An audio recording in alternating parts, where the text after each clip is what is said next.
Once Emma, who took my fiancé Paul away and then disappeared without paying the compensation her parents had covered for her, now stands before us, making snide remarks. Quite older, isn't he? What does he do for a living? My husband's a doctor. Compared to him, your husband looks poor. He's got quite the muscles. Perhaps he works in construction. However, before I could retort, my husband Thomas stopped me. I do physical work, yes. By the way, speaking of doctors, does that mean he works at the general hospital here? Yes, he's a surgeon. Oh, he's actually one of my subordinates. What? A surgeon at the general hospital. Martin, right? I believe his specialty is orthopedics. What?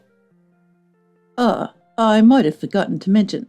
I'm Thomas, the head of the surgery at the general hospital. Shocked by encountering Emma, as soon as I got into the car to go home, I started crying, and Thomas asked me, I've been thinking, Madison, how do you want to deal with her going forward? Deal with her? That's impossible. It's definitely impossible. Just thinking about it makes me feel suffocated. There was a time when just thinking about Emma would cause me to have a panic attack. Yeah, I understand you really don't want to be anywhere near that woman, so I have an idea.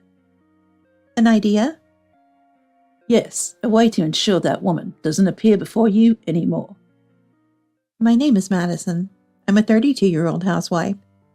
Currently, I live a peaceful and enjoyable life with my husband, who is 12 years older than me, and our 3-year-old son. Thomas is always busy with work, but takes great pride in it. I find fulfillment in supporting him at home. It might be rare these days to wholeheartedly dedicate oneself to the household in support of a spouse who works outside. I might even get that comment from others. My parents have said as much. Now we're truly a happy family. But getting here wasn't without its share of painful experiences. That's because I was betrayed by someone I thought was my best friend. Emma, who I met in the same faculty at university, was my friend. No, my best friend for 4 years, doing everything together. Coming to a university in the city, Emma, who was bright, flashy, and above all active, reached out to me when I was feeling intimidated. To me, who had lived a modest and serious life through high school, she was someone who opened up a new world. And our relationship continued even after we graduated. Both of us got jobs in the city, and often went out for meals when we had time. Then I met someone, Paul, a young salesman from a manufacturer that did business with the trading company I worked for.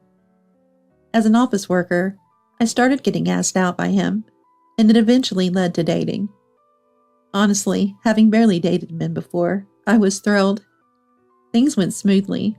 We introduced each other to our parents, and at 26, we got engaged. I was probably too excited back then. You're not hanging out as much, are you? Emma would occasionally say something like that. Well, that's true. I don't have multiple bodies. Naturally, I spend more of my holidays with Paul. Do you have something to hide from me? Not hiding anything. Emma had never introduced someone she was dating to me before, so I thought friendships and romantic relationships were separate. We were planning our wedding. Naturally, more of my time was taken up by him. Not telling Emma was partly because I wanted to surprise her, and partly because I was embarrassed. Introducing him to Emma, who could easily talk to and hang out with various men, was intimidating.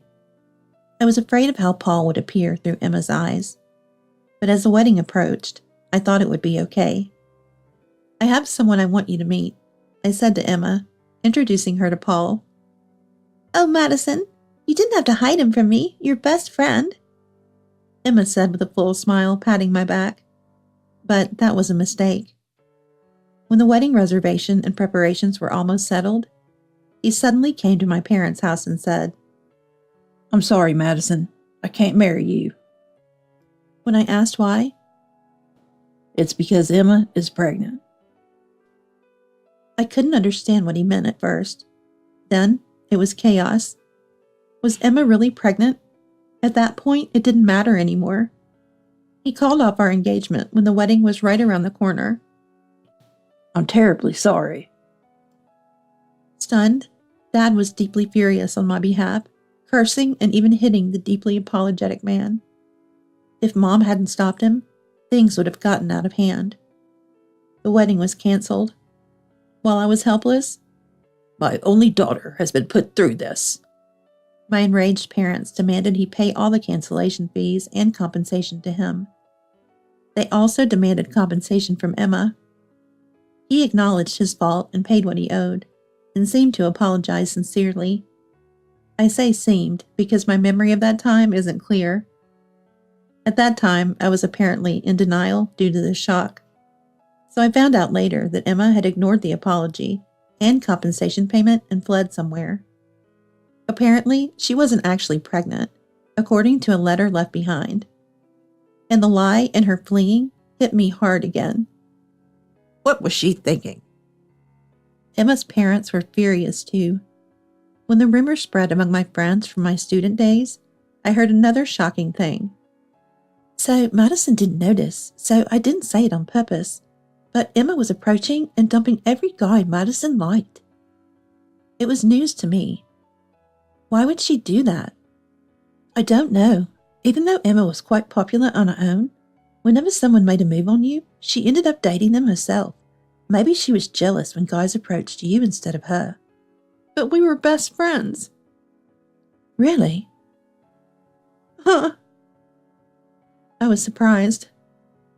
Back then, it seemed like you were under Emma's thumb, and everyone thought Emma wanted it that way. Those words shocked me deeply. Not only that Emma thought that way, but that I had been completely unaware of it, and that I had no eye for men at all.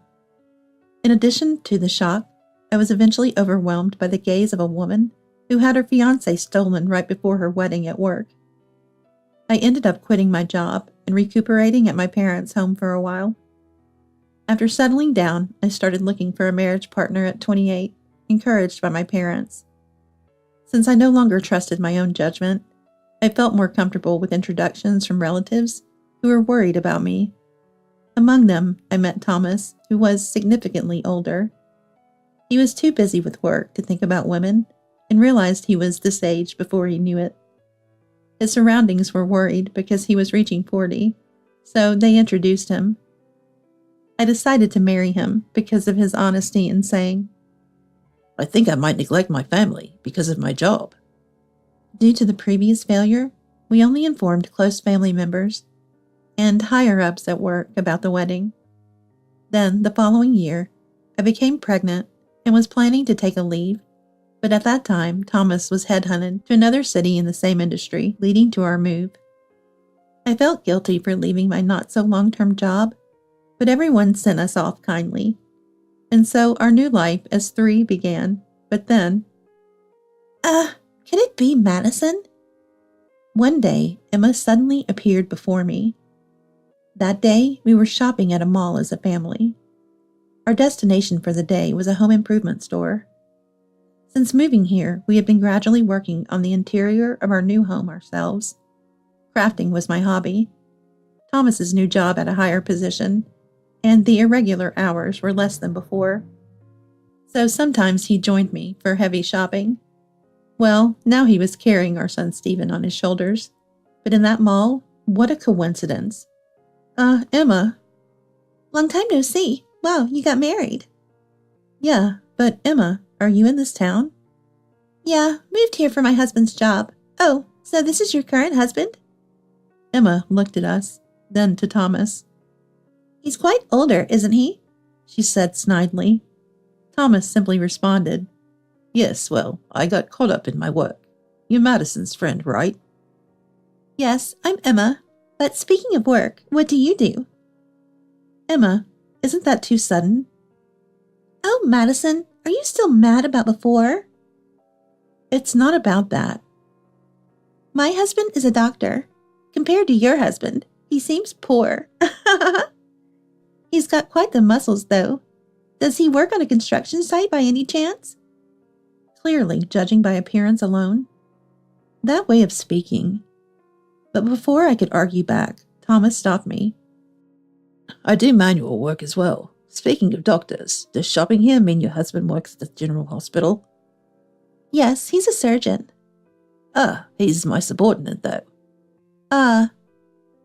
You mean Martin, the surgeon at the general hospital? I've been remiss. I'm Thomas, the head of surgery at the general hospital. Thomas, are you the one who was headhunted last year? What a coincidence. Thomas smiled. Yes. And suddenly, Emma's attitude changed. I remember there were indeed such instances in the past, but I just hadn't noticed. Well, I apologize for that. I just assumed because of your casual attire. No worries. Casual wear is just that. I gripped the hem of the work clothes Thomas was wearing at that moment. What's up, Madison? Let's go home. Are you sure? It's been a while since you've seen your friend, right? That's true. There's a lot I want to talk about. Let's go.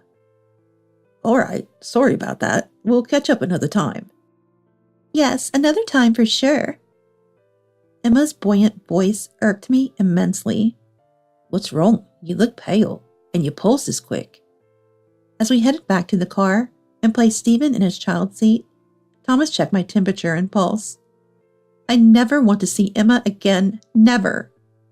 He then patted my trembling shoulder. If you don't want to see her, that's fine. But could you tell me why later? I nodded silently. That night, after putting Stephen to bed, I told Thomas everything that had happened. I see. So that's what happened. I knew about your fiancé cheating before the wedding, but I didn't know it was her. You knew? I thought something sad had happened. I silently nodded vigorously. Yes, it wasn't just that. It was so much more. Tears of frustration wouldn't stop. It was always like this. I realized something after it happens. I always hated Emma. If that's the case, it's quite bad, and it seems like she has an unhealthy obsession with you. With me? Yeah, I mean, why else would she seduce and then discard every man who approaches you? What does she see in those men? That's true, but... Even your ex-fiancé, in the end, isn't married now, if she's with our Martin. That's right. And to think, Martin, and then? Thomas appeared thoughtful. What's up? About Emma's husband? I've been thinking, Madison. How do you want to deal with her going forward? Deal with her? That's impossible, obviously. Just the thought of it made me feel suffocated. There was a time when just thinking about Emma would make me hyperventilate. It's okay. It's okay. I'm sorry. Yeah, I understand you really don't want to be near her, so I have a plan. A plan? Yes, a way to ensure she never appears before you again. Then Thomas smiled again. That's right. This man, though he seems gentle, knows when to act. 2 weeks later, in the evening while preparing dinner and waiting for Thomas to come home, Mom, Grandpa, and Grandma. Stephen suddenly said that, pointing outside the window. Right after that, the doorbell rang. Indeed, it was my parents. I hurriedly welcomed them in. They had traveled across several states to get here. It's a several-hour drive. What's up? Why are you here? Thomas called us, said it was urgent, and asked us to house sit. House sit? Didn't you know? I hurriedly messaged Thomas. Immediately, Dad and Mom have arrived, haven't they? Come here now, and bring a pair of earphones for the mobile phone. That message and a URL for a store were sent. I don't know why, but it seems I have to go out now. Unusual for Thomas? I was in the middle of cooking dinner. That's fine. We'll finish it up. Let's make it our dinner. Wondering what was going on, I started getting ready to leave. By the way, Madison, I saw that girl's parents at the gas station on the way here. Suddenly, Mom reminded me as if she had just remembered. That girl? It's irritating even to remember. That girl. Could it be Emma? I don't even want to say her name. Yes, it's her, but what about her? I hadn't told my parents that Emma was living nearby. Considering how down I was back then, Mom's worry was immense, and her tirade against Emma's parents was severe. Honestly, I never thought Mom would speak so harshly. Given the past, I thought it would cause trouble if I mentioned Emma over the phone. I'll be going then. I drove out to the restaurant Thomas had directed me to. It was a quaint, atmospheric place. According to the restaurant's guide on the URL, the dinner prices seemed reasonable. Was Thomas waiting here for me? As I got out of the car, I noticed several cars parked as the evening gradually darkened. At the same time, another message came in on my mobile phone. Put in the earphones and come inside. Wondering what it was about, I entered. A waiter guided me, a two-table person. A man sat alone at a table next to an empty seat, his drink in front of him. The man, dressed all in black and wearing sunglasses, leaned forward on the table, elbows down, hands brought to his mouth looking solemn. He had an unapproachable aura. My companion isn't here yet.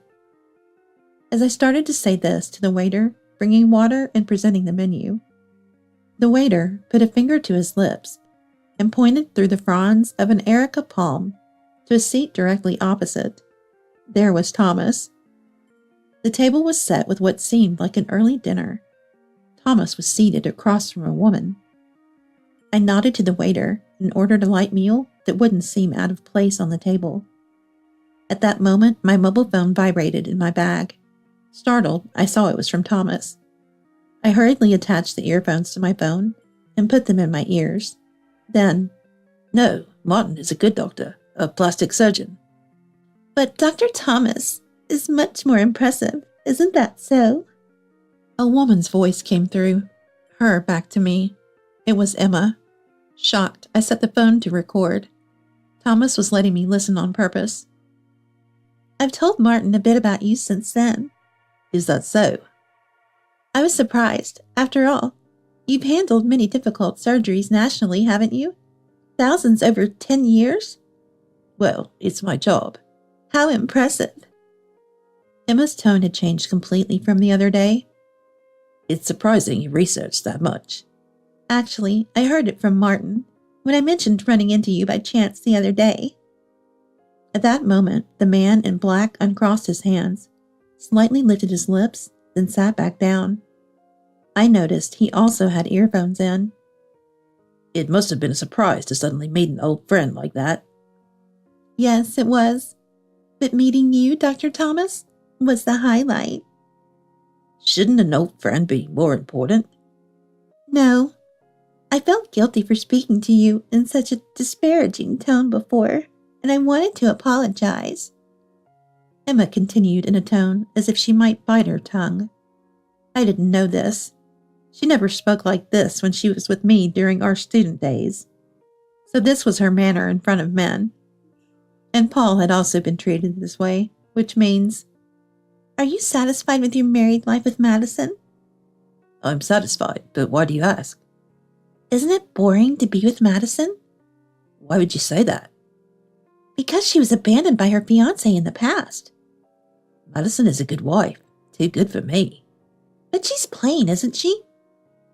What are you trying to say? Aren't you Martin's wife? Can't you call me Emma, Doctor?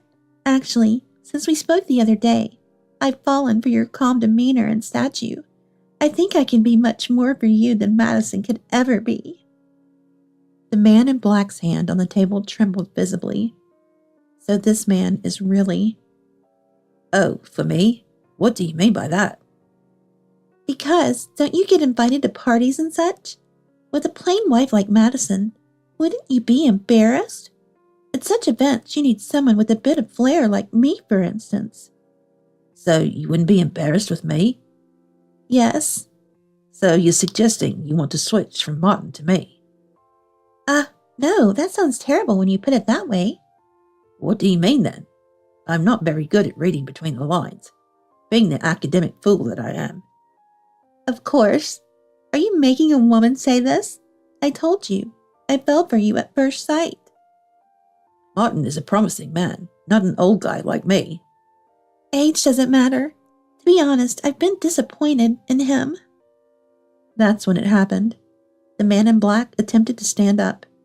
I hurried over to him. The man in black? Yes, this must be Martin. Silently, I showed him my mobile phone, connected to my earphones. Martin composed himself and sat back down. I needed to hear something more definitive. Disappointed because he comes home late? If it's about work, it can't be helped. Unfortunately, patients and illnesses don't wait. No, it's not about him being late or anything like that. Then what is it? His salary. For his age and career, it's normal. Young professionals are like that. But he's a doctor, right? So? Well, if you're marrying a doctor, you expect an income over $100,000, wouldn't you? I believe he makes around $70,000 now. It was even less when we got married, and I was disappointed. Plus, he goes off to conferences and such without taking me along. And you think I'd do differently? It's not about the money. Haven't I said it several times? I fell for you at first sight. So? I want to be with you. At that moment, Martin finally stood up. I tried to stop him, but it was too late. He stood behind Emma across the Erica palm. I hurried after him. Then Thomas laughed again. Emma, is what you just said true? Unaware of us, Emma turned around at Martin's low voice. She literally jumped when she turned around. You and Madison, what are you two doing? Cheating? See, guilty conscience speaks first, Thomas said calmly to Emma. I heard the conversation. You've always thought of me that way, haven't you? What do you mean? Isn't it this? I presented the recording of our conversation to Emma. Huh? What's this? Thomas took out 2 mobile phones from his bag. One was connected to me, and the other must have been to Martin. Do you even know what age a full-fledged doctor becomes? What's this all of a sudden? We spent 6 years in university, then 5 years of residency before becoming regular doctors. I had just become a regular doctor when I met you. Huh? Emma started counting on her fingers. In short, I was a fledgling newcomer. But you said at parties you were a doctor. I am a doctor, aren't I? And at that time, I was dragged out by high school friends. I thought it was too early for marriage, yet you came on to me aggressively. Even then, I was earning more than my peers in corporate jobs. You assumed I was a high earner on your own. That's true. Doctors do earn well, but not until they are fully established. And whether they have their practice, where they work, their training model, and age can all affect income. And it's true that doctors have fewer chances for marriage. It was a rare outing because I was still busy starting out. I initially refused because of that. That's true, but... It might sound like an excuse, but I initially wanted to work in rural medicine. I wanted to gain as much experience as possible to be competent in anything. But when I mentioned this, you threw a hysterical fit. I didn't want to go to rural areas. Even when I said it paid better, you didn't want to. And it's not just that. You said you'd be a housewife to support me, but you barely do any housework. I was surprised at that. Housework isn't just a woman's job nowadays. That's if both are working, I chimed in. If you decide to be a housewife today, you really need to do the housework perfectly and not worry your husband at all. Madison, you're saying this too. Can you even manage that much? What about socializing and such? It seems you've been saying things that don't quite make sense. Thomas sighed deeply. You seem to have a completely wrong image of what a doctor's wife should be. Indeed, that's closer to the image of housewives from the past. There's nothing glamorous like what Emma imagines. I spend my time watching the clock for when this man might come home. There's childcare, and I also think about nutrition and meals to help him maintain the stamina for his 10-hour surgeries. Aha! So I've often thought Martin was careless, but maybe you're not getting enough sleep at home, are you? Yes, well, I was already accustomed to cooking and housework on my own, but still my sleep time is significantly reduced, and when I'm awake, this guy keeps bothering me everywhere, so it's hard to find time to study. Study? That's right. It's only natural to keep updating my knowledge for the sake of the patients. So Madison, you're studying too now? Of course, it would be problematic if I couldn't respond to sudden calls from this man. If it were a marriage between doctors, tasks like housework and secretarial work would likely be outsourced. But I'm just an ordinary person, so I do what I can to support Thomas as much as possible. I believe my job is to support him for the sake of his hospital and his patients, and to show our son a good example of diligent work. Acting all high and mighty. Say what you will, I'm not the person I used to be anymore. Seeing Emma trying to directly seduce Tama triggered a different kind of anger in me than the fear I had before. Unable to retort, Emma stood there, overwhelmed by the shame of being contradicted. Then Martin spoke up decisively. Emma, I've decided to leave you. We're getting a divorce. What? What are you talking about? Being with you, I can't become a good doctor. And let me ask again, are you willing to go with me to a remote area?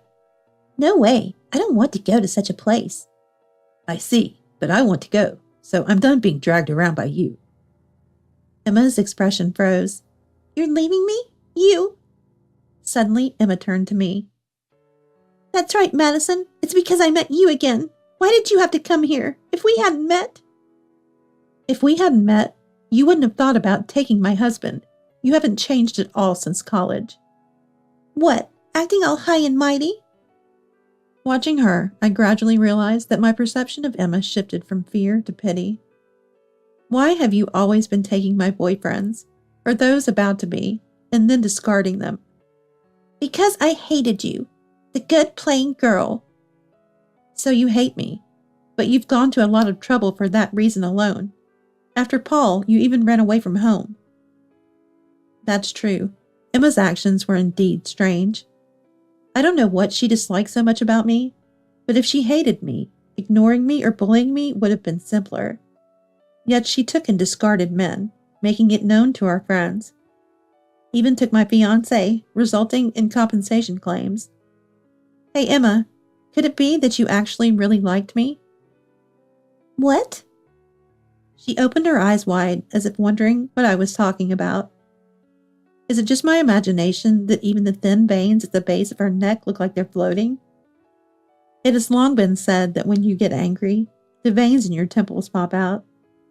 Because aside from Paul, I never noticed, and any man who switched to Emma because of her machinations was only showing his true worth. In the end, it worked out in my favor, didn't it? No, that's not true. Even if I had married Paul, he might have cheated on me. So Emma, were you actually blocking my unhappiness? What? Emma's gaze wandered through the sky. Haven't you realized? That can't be. But sorry, I'll forget about you from now on. That's a lie. That can't be true. As she said this, Emma clutched her chest and suddenly collapsed in front of us. Doctor? Martin looked seriously at Thomas. Call an ambulance, quickly. Yes. Soon after explaining the situation to the ambulance, Thomas and Martin left with it. Indeed, Thomas's specialty is cardiac surgery. It looks like he won't be coming home today. As I sigh deeply, thank you for your hard work. The waiter brings our order. Thank you. Sorry for causing such a commotion. No, Thomas had reserved this place for just this time today anyway. Imagine that. He had gone to such lengths. I smiled, realizing once again that when he does something, he does it thoroughly. Later, there was another stir at the hospital. According to Thomas's plan, Emma's parents were supposed to make a sudden visit next. It turns out Emma had only informed them of her marriage, but had never introduced Martin to her parents. Perhaps the timing had made it difficult for them to travel far, but that time was past.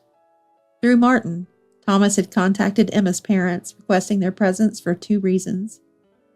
One was the concern that Emma might cause trouble again with men. The other was because Thomas had noticed something off about Emma's health from the first time they met, especially the bulging veins on the right side of her neck. Indeed, Emma was found to have a heart condition when taken by ambulance. Thanks to the timely intervention, her life was saved, but she needed to stay in the hospital for a while. And then her parents, who had rushed over, insisted on taking Emma back home with them. Emma was greatly shaken by the divorce, her sudden illness, and being called out by me, whom she had looked down upon. I don't want to go back to my parents' home. Emma resisted her parents' decision, but you still need to repay the compensation money we fronted for you. Her father's anger left her physically weakened, unable to argue. The divorce proceedings became contentious, leading to mediation, where Martin's misuse of his savings was brought up, and the amount owed by Emma's parents ballooned even further. Dragged back home by her parents, Emma now had no choice but to work within their sight to repay them, unable to flee again. Without a proper job under her parents' watchful eye, while caring for her health, must be unbearably trying for the free-spirited Emma. Look, a message from Martin. It's the weekend. Thomas has a half-day off, so for the first time in a while, we're at a large park with a wide expanse of grass. Despite the ongoing chilly days, Stephen, warmly dressed, is running around the grass laughing. Does he seem well? Sitting side by side on a bench where Stephen is in sight, we take turns looking at the message. Look at this photo. In the photo, Martin is smiling, participating in a local event with the townspeople. A stark contrast to his previously distressed demeanor. That's good. You don't have to be troubled by the past anymore. That's truly the case. Half of the fear was of my own making, and it seems to have vanished somewhere since dealing with Emma, like shedding a burden. Papa! Stephen waves at us enthusiastically. Here I come. Thomas runs towards him, and I watch over them, both now and in the future.